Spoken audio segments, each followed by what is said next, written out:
Coming up, the original plans for Becky Lynch at SummerSlam have been revealed. We get an update on Brock Lesnar's new status in WWE, and Tony Khan comments on all of the WWE releases, plus Adam Cole done with WWE. Make sure you subscribe to WrestleTalk for all of your daily wrestling news goodness every single day, except Sundays.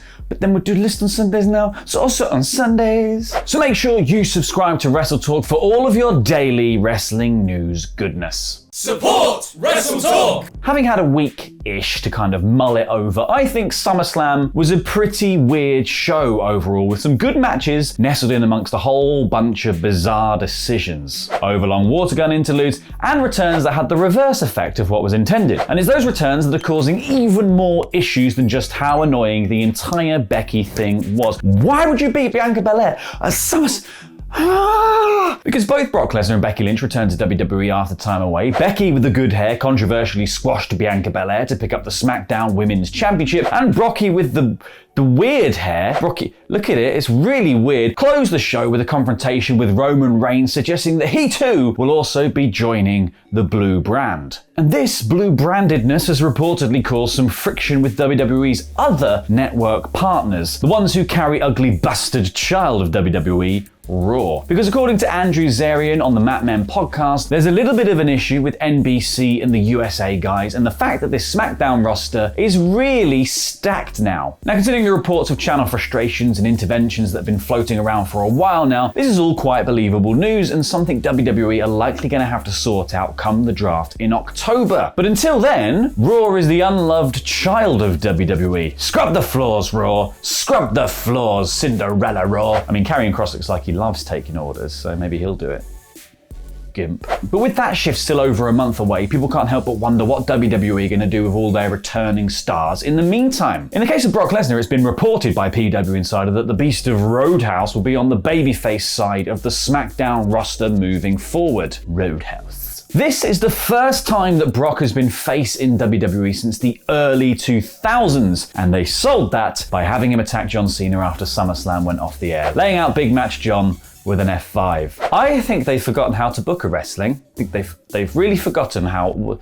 Who's a good guy? What's good? What's bad? It's hard to tell these modern days. Luckily, they should have time to get Brock Lesnar right. Contract update segue. Because if you cast your mind back to earlier this summer when Fightful Select were reporting that WWE wanted Brock Lesnar back on TV imminently, and the talks were happening, but WWE's hopes aren't always necessarily Brock Lesnar's hopes. That same report suggested that sources within WWE were under the impression that Lesnar's new contract would run roughly a year and a half and at least 8 matches. Though of course that is something that could change or be negotiated, but a year and a half is going to end that contract right around WrestleMania season, so we could be seeing a big blow-off match, hopefully the one with Bobby Lashley in 2 years' time.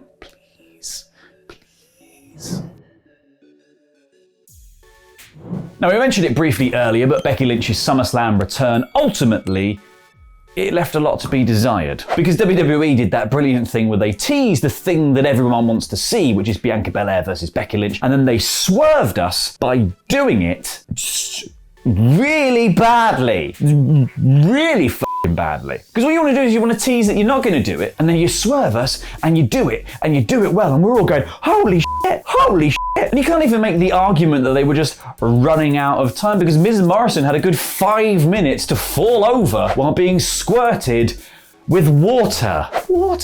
Anyway, I'm probably getting carried away here, but it has been revealed that Becky's return at the pay-per-view was originally meant to go a little bit differently than returning and beating Belair in 2 moves. Andrew Zarian said that Lynch was always scheduled to appear on the show, but the title switch was something thrown in at the last minute. He said, I was told this was not going to be the ending, obviously. She was going to show up on this card. Becky was always going to come out for this live crowd. That was not something that was last minute. The title change was the difference. That was something new. That was not planned. That was an adjustment. They made it, and we'll see where it goes on Friday. But what a moment though, Andrew.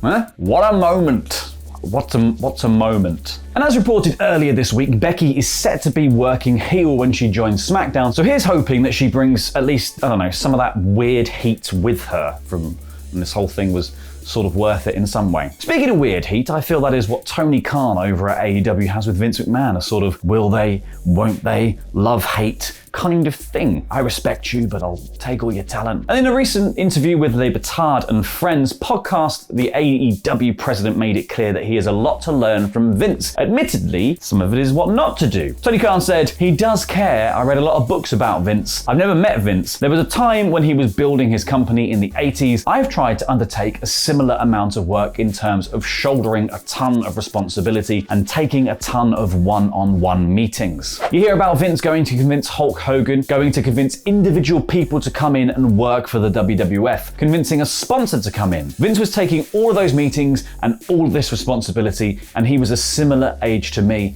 and I think I'm inspired by that. Though Tony did hasten to point out that unlike Vince at the time, he has no intention of running all the other smaller companies out of business like Vince did. He closed out with, I'm not him. I try to wear some of the similar hats, especially that he wore when he was younger. It's not the hats you want to look out for, Tony. It's when you start to develop the walk. That's when you know you're turning into a mini Vince and you've got to walk right out of there.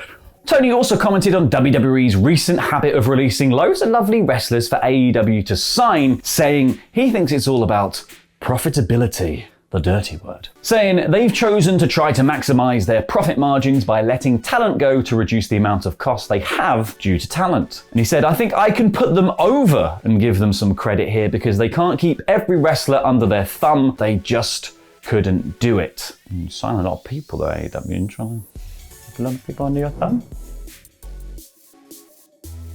Anywho, to update on the Adam Cole's Goes to AEW confirmed story that has been floating around for a few weeks now, last night Adam Cole and Johnny Gargano were advertised for a Mattel action figure live stream on Amazon to advertise an upcoming War Games toy set, which left many people asking, what does this mean for Adam Cole's WWE contract status? Because it's meant to be done, and for one thing, his toys is not actually in the box. Instead, you get Keith Lee, who was quite rightfully pointed out on the stream, has only been in the one War Games match, while Cole has been in all of them. Now, PW Insider confirmed that this stream does not change Cole's contract status, as the bit was pre-recorded to allow time for post-production, so he was still under contract when all of that happened. So we return to the previous report that says WWE considers Cole done internally unless a new deal can be reached, but Adam is the one who has the time to shop around and find the deal that suits him best. So naturally, the teases begin from within AEW. Starting with Matt Hardy, who tweeted praising Cole, saying, #Throwback Thursday 2014, lots of buzz on Adam Cole right now. I'm not surprised at all. He's one of the elite in this industry, let's not forget.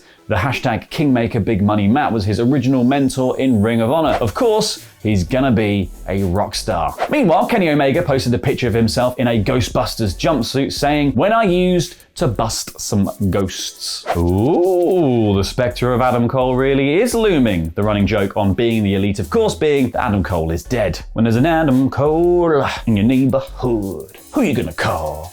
Omega! And while AEW might be gearing up to resurrect Adam Cole, the producers of WWE 2K games are trying to bring their franchise back to life as well. Just not yet. Because it was announced during SummerSlam that WWE 2K22 will actually be releasing in 2K22, hitting shelves in March, a move from their usual October-ish release date that the franchise usually takes. Now, taking the extra time to make sure that the eyes actually stay in Becky Lynch's face is always a good shout, but obviously, considering the absolute dumpster fire that was 2K20, this news has got fans slightly worried. Because it's led many to speculate that the extra time is needed because the game may not be working again. Now, the dev team are also reportedly not revealing gameplay until January 2022, which is also a point of some concern for some. However, executive producer Patrick Gilmore took to Twitter to reassure fans that they are going to receive the best possible game. He said, I've heard some concerns about WWE 2K22 going quiet until January. The challenge is that creating updates like the #SummerSlam trailer requires support from development, and we're trying to stay completely focused on making you the best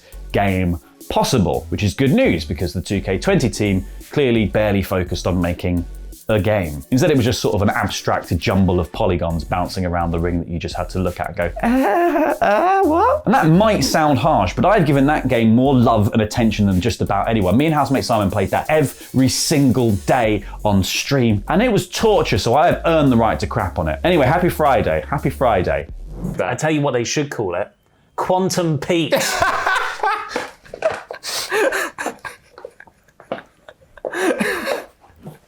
Thank you. Thank you. Thank you. Thanks for everybody in the back. That was a joke that I came up with by myself. About quantum solace. No. No. Quantum leap.